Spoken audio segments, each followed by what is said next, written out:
দেখো বন্ধুরা, এই যে এঁচোড় রান্না করব, তার জন্য পেঁয়াজ দিয়ে দিয়েছি। আর এঁচোড় সত্যি কথা আমার কাটতে একদমই ইচ্ছা করে না, আর ভালো লাগে না এঁচোড়, কিন্তু এনেছে কি করব, করতে তো হবেই।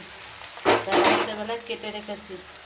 মানে বিরক্ত লাগে এঁচোড় কাটতে, আর কবে থেকে খাওয়া হচ্ছে, তাই এত বড় এঁচোড়টা এনেছে না, আমি একদিনেই কেটে নিয়েছি। একটা তরকারি হবে, একটু বেশি করেই হবে, আর কিছু করার নেই, তাও থেকে যাবে। আর পটল ভেজেছি, ডিম সিদ্ধ দিয়েছি, আর ডাল করেছি। আর ছেলে মেয়ের জন্য চিপস এনেছে, এটাই আজকে হবে। ভেবেছিলাম আজকে পটল পোস্ত করব, আর বললো আজকে আর করতে হবে না, অনেকখানি এঁচোড় আছে, সেই জন্য এই যে এঁচোড় সিদ্ধ করে নিয়েছি, সিদ্ধ করে নিয়েছি।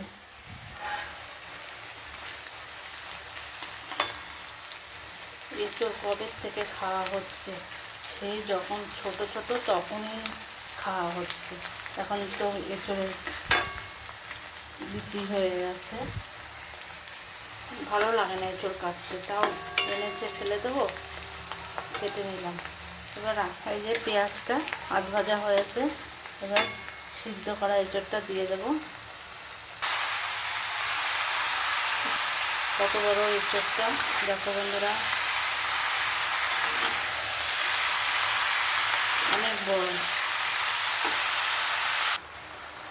ভালো করে এখন কষে নিই, বাটনা দিয়ে দিয়েছি।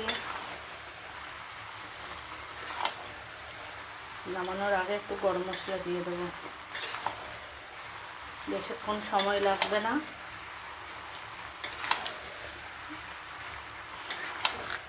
একটু চিংড়ি মাছ পড়লে ভালোই হতো, চিংড়ি মাছ তো নেই।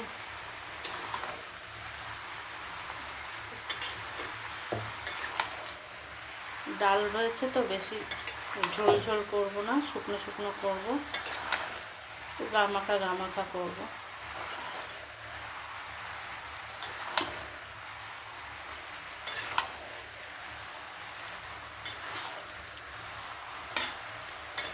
কষাটাই ব্যাপার।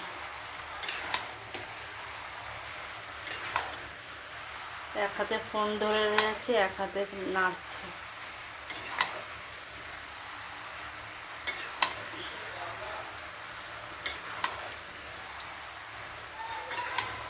আলু খুবই কম দিয়েছি, কেননা এঁচোড়টা অনেক তো, সেই জন্য আলু কম দিয়েছি।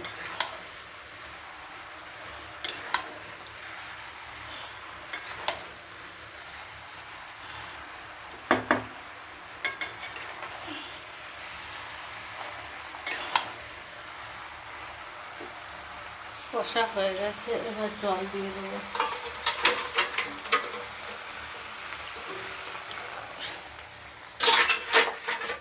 অল্প জল দেবো।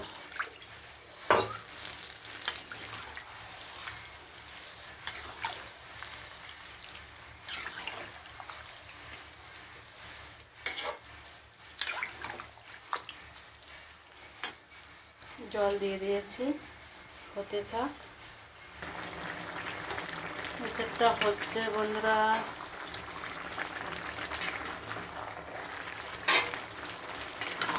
এত সুন্দর হয়েছে না,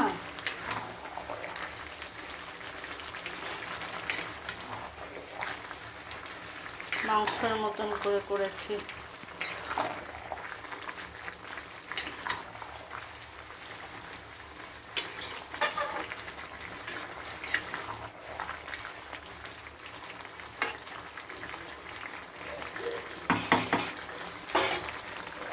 আমাদের একটু হয়ে গেছে, এবার গরম মশলা দিয়ে দেবো।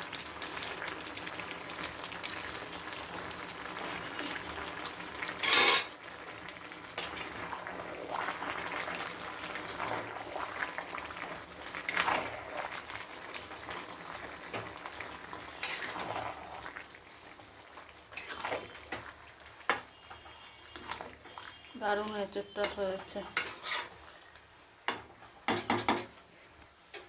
খুব সুন্দর হয়েছে, খুব সুন্দর এঁচোড়টা হয়েছে বন্ধুরা। দারুণ।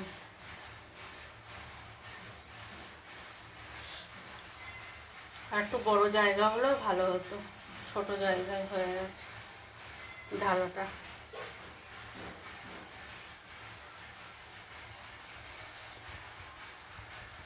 সবাই ভালো থেকো, এই পর্যন্তই থাকলো।